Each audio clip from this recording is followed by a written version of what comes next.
Welcome back to Greater Cincinnati Business Week with Ron Rosselot, who was discussing with us asset protection strategies. Ron, let me give you a scenario, and then you can play off of this and give us some ideas in terms of what people can typically do. Now, let's suppose we have a young couple, a gynecologist and his wife who is a professor at the College of Medicine. They are at the stage of their life where they're building assets, and they have 2 children. What should they be thinking about with regard to where they place those assets, how they accumulate wealth, what they do about college funding, all of those things? Just start us off here, if you would. Okay. First of all, Bob, as in that type of a situation, as the doctor is establishing his practice and his wife is an employee at the university, chances are most of the assets will be accumulated in his name. One of the things that he could do is have his house or place of residence in his wife's name. That would be a good start because, again, from a liability standpoint, that would make a lot of sense. Now, anything that I talk about with marital gifts, I do want to put in one disclosure, and that is the danger that you have is in a situation of a divorce.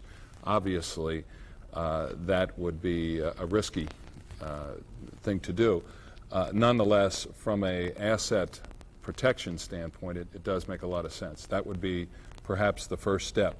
I would also recommend that he maximize his contributions to any qualified plan that he could.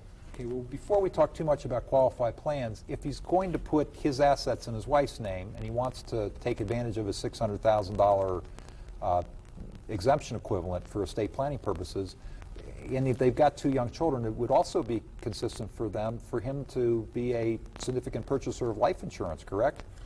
Well, I would love that. That's actually what I do, and that's where my role in the financial planning process to provide the funding of life insurance. But it would be an excellent vehicle, of course, because he could accumulate dollars, again, in addition to qualified plans, and with a young family in college and all the other issues that he would have, that would be one of the first steps we would take to purchase life insurance. Okay, so the estate planning feature and being adequately insured ties in also with the asset protection feature of having property in the spouse's name, so they each are able to take advantage of a significant portion of their exemption equivalent for estate planning purposes.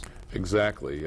Many times young professionals don't realize that if they start out in working with someone like myself, that they can be ready for the contingencies as they accumulate wealth, rather than having the problem exist, as you said before, and it's too late to do anything about it. So again, it's a good start to look at future earning potential.